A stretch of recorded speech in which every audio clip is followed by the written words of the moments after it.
Mesdames et messieurs, bonjour. Vous êtes sur BM News dans cette émission qui a déjà pris de l'envol, émission intitulée Spécial CENI. Spécial CENI, nous avons un grand plaisir, d'énorme plaisir aujourd'hui de saluer l'une de nos partenaires au nom de Misengabou Marie. Misengabou Marie qui vit au fond de la RDC. La RDC, notre pays. Donc, au fond fin, quand je dis au fond fin, Ezali, na Kasumbalesa. Voilà. C'est l'une des frontières avec la Zambie. La grande même frontière avec la Zambie. Alors, je salue Misengabou Marie, une amie d'enfance, une amie de longue date. Aza pour soutenir Bissou. C'est tout à fait normal. To tanga kombonaye. Puisque Aza Moutumunene na ba oyo bazali ko soutenir BM News. Voilà. Vous êtes nombreux, nombreuses. Na otanga moko na moko le loté. À chacun son jour, à chacun son heure.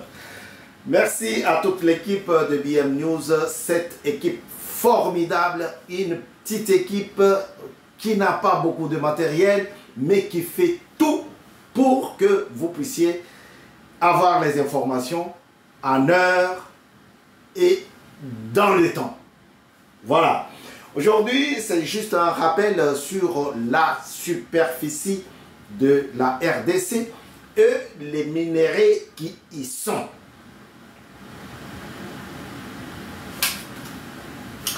La superficie de la RDC et le minerai au Ezali na kati ya mabele wana.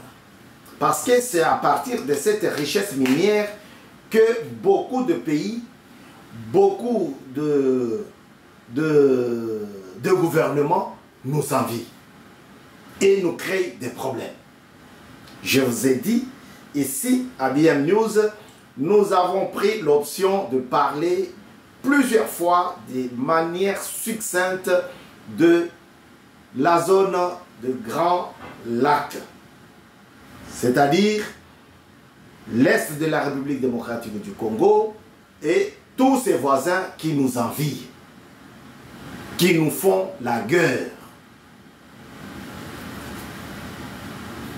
Je dis bien tous ces voisins qui nous envient et qui nous font la bagarre, la guerre.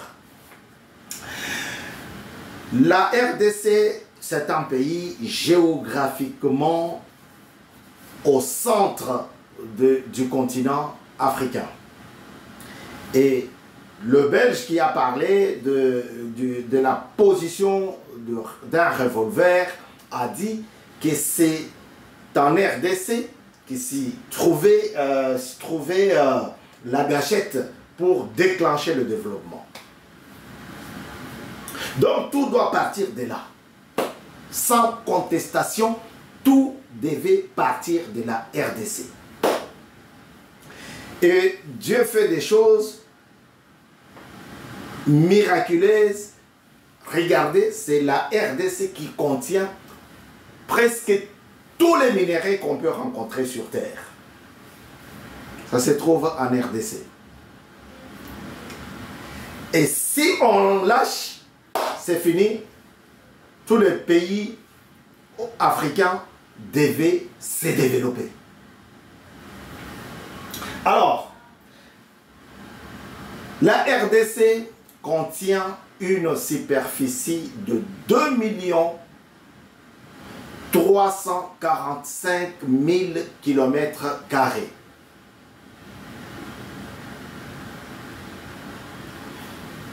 2 345 000 km² font la superficie de la RDC seule. Je ne sais pas si vous comprenez. Suivez-moi très bien, je vous parle aujourd'hui des minéraux pour lesquels les voisins nous font la guerre. Cette guerre soutenue par la multinationale. Je vais vous dire comment la multinationale soutient cette guerre. La RDC mesure sa dimension 2 345 000 km². Donc, prends le Rwanda, le Burundi, pour ceux qui ont mesuré, 64 fois. La République rwandaise qui nous fait la guerre là. Avec une autre république. 64 fois. La Belgique qui nous a colonisés. C'est notre métropole. 80 fois la Belgique.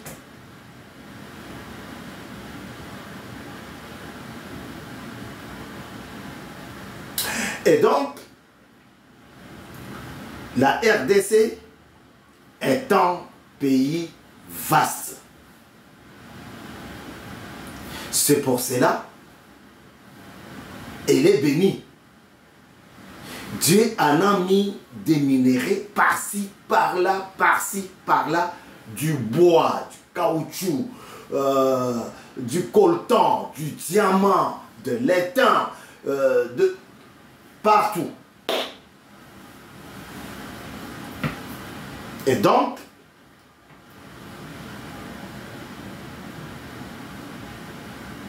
c'est avec beaucoup de peine que je vous parle, que je vous partage ces choses.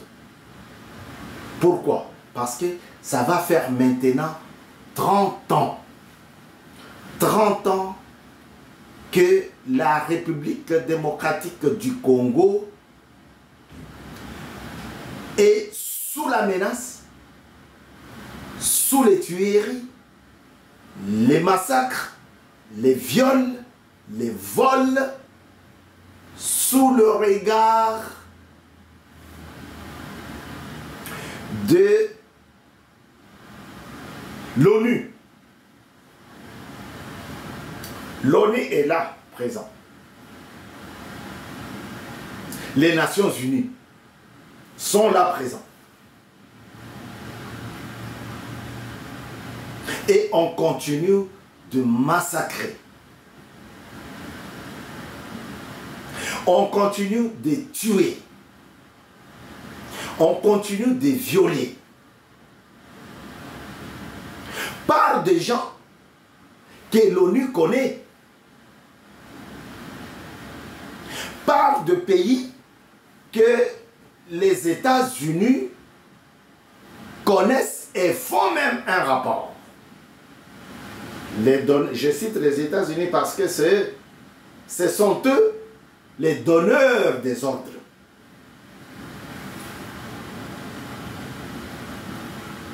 Alors que le scandale géologique est menacé, l'ONU ne dit rien. Pourquoi l'ONU ne dit rien? Tout simplement parce que Kagame, le président rwandais, va vendre les produits qui ne se retrouvent pas, les produits qu'on n'a jamais trouvés sur son sol ou dans son sous-sol. C'est pour cela, je vous dis que toutes ces bêtises, tous ces massacres, toutes ces bavures passent sous les regards de l'ONU, des États-Unis, de l'Union européenne. Ils camouflent et de la Grande-Bretagne, puisqu'elle n'est plus dans l'Union européenne. Ils camouflent. Quand on parle de massacre, ils bouchent leurs oreilles.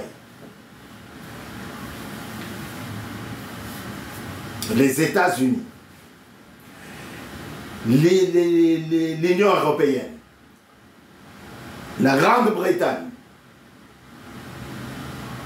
les Nations Unies, ils bouchent leurs oreilles. Tout simplement pour profiter, pendant ces temps de tumulte, profiter des minéraux du sang. J'ai beaucoup aimé quand le président Tshisekedi a parlé sans langue de bois, sans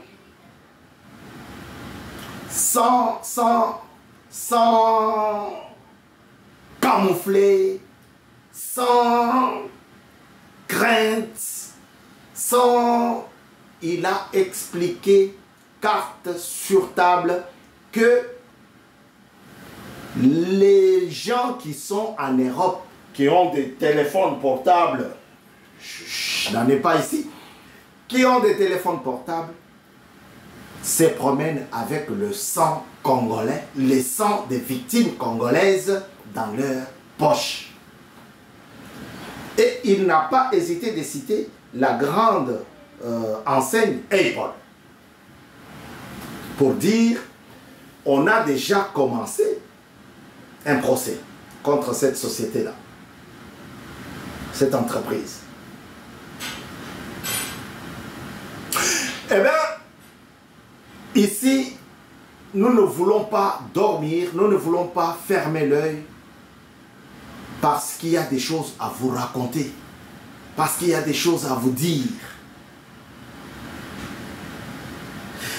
L'État congolais est en guerre contre les mauvais voisins. Ceux-là qui viennent pour s'enrichir au dos des Congolais. 2 300 000 km².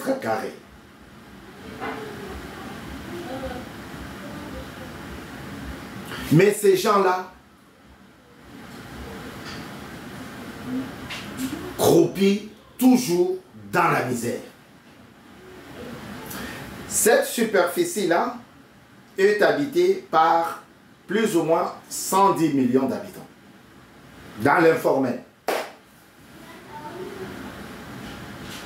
Vous savez que les dictatures succinctes qui se sont passées dans notre pays, elles n'ont rien laissé comme carte d'identité.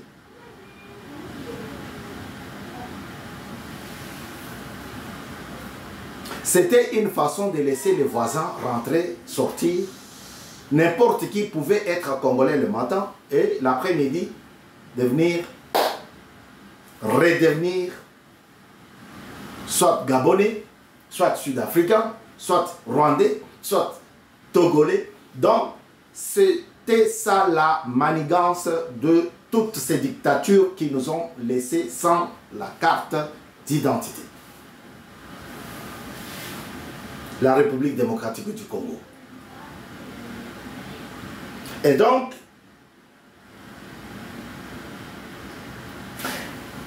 le scandale géologique, oui, c'est un scandale. La RDC est la reine des minéraux. Le Congo est le premier producteur de cobalt avec 100 000 tonnes par an. 100 000 tonnes par an. J'ai dit, le Congo, RDC, est le premier producteur de cobalt. 100 000 tonnes par an.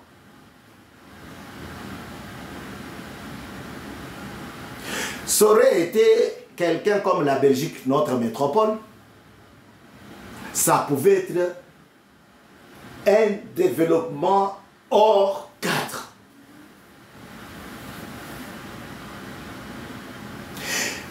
Donc, 70%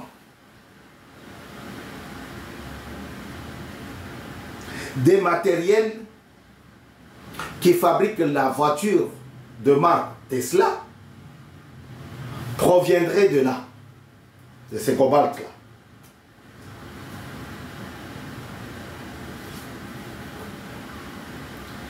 Parce que ce sont des véhicules qui contiennent une batterie avec une autonomie de 12 heures.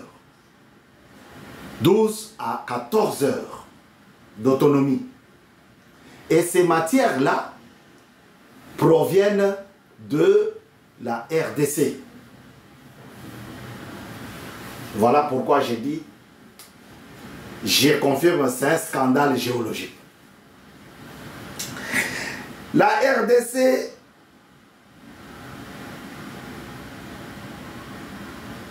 comme pays est le premier producteur du diamant industriel avec 19 000 carats par an. 19 000 carats. Quand vous voyez quelqu'un avec une montre toujours comme ça, fait faire voir qu'il y a du diamant à l'intérieur, ça provient de là-bas.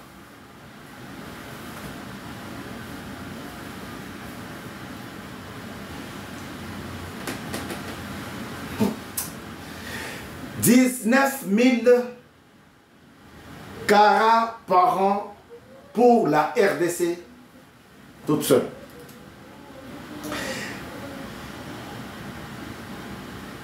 Le Congo produit plus ou moins 1 500 000 tonnes de cuivre par an.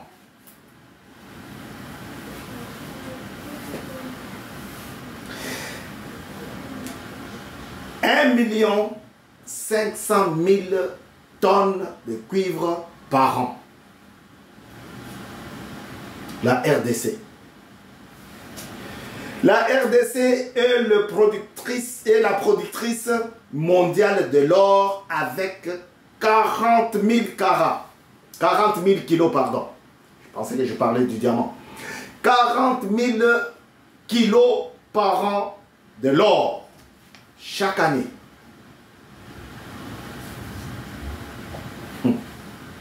Je peux faire ça toute la journée. Jusqu'à aller à la production de roseaux. La RDC est la première, non, pas la première, est la productrice de zinc avec 5800 tonnes par an. 5800 tonnes par an. C'est pour cela qu'on l'appelle scandale géologique. Première productrice du cobalt avec 100 000 carats de tonnes.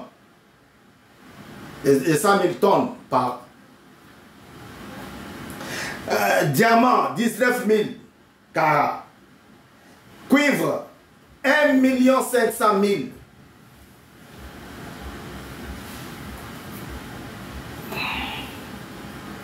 Or, 40 000 kilogrammes par an. Zinc. Mais tout ça, j'étais écœuré d'entendre un rapport fait par un fils du pays, M. Albert Yuma, qui était le président des entrepreneurs, un poste qu'occupe aujourd'hui le patron de patron Malumba,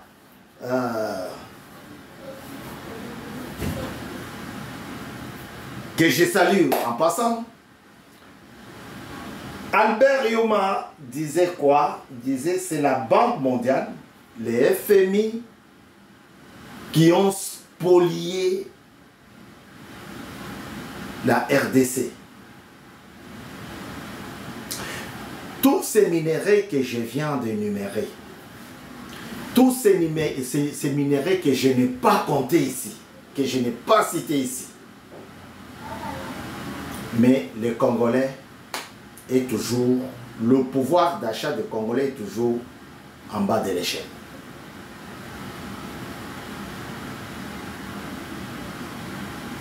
Pourquoi ce sont des notions de comptabilité, des gens qui ont fait les finances, les commerces.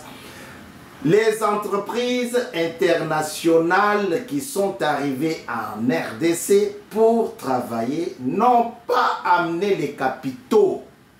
Elles ont amené quoi? Elles ont amené les prêts. Ça, il faut que j'invite quelqu'un de l'IEC pour venir nous parler de ça, ou bien de l'économie, qui peut nous parler de ça. Mais moi, je suis là pour vous mettre les jalons, vous dire que nous sommes un pays riche, extrêmement riche, mais nous ne profitons pas de cette richesse. Nous avons des hôpitaux qui n'ont pas d'électricité. Nous avons des écoles dont les enfants n'ont pas de bancs pour s'asseoir. Nous avons des routes non asphaltées. Nous avons des prisons mal construites. Non, bien construites, mais trop petites aujourd'hui en termes de prisonniers, d'habitation, dans lesquels on mange mal. Nous avons des choses qu'on doit revoir et on n'y arrive pas. Pourquoi? Parce que le pays était mal géré. C'est pour cela, je propose à la nouvelle donne de Tshisekedi de prendre ces choses avec beaucoup d'attention et d'intérêt. S'il n'y a pas intérêt, on ne peut pas se développer. S'il n'y a pas attention, on ne peut pas comprendre là où c'était mal géré et arrangé. Les entreprises, les actionnaires qui sont arrivés, et ils sont venus avec les prêts. Ils n'ont pas apporté les capitaux. Ils sont venus pour se faire de l'argent. Glencore sont nombreux. Les actionnaires. Ils ont apporté les prêts au lieu d'apporter de l'argent. Et ça va nous faire couler. BM News a besoin de votre abonnement, a besoin de votre soutien. Faites comme la dame à qui j'ai dit bonjour et elle est dans sa peau quand elle nous aide. Marie Misengao. Voilà. Nous sommes un grand pays. Nous devons faire voir aux gens que nous profitons de nos richesses.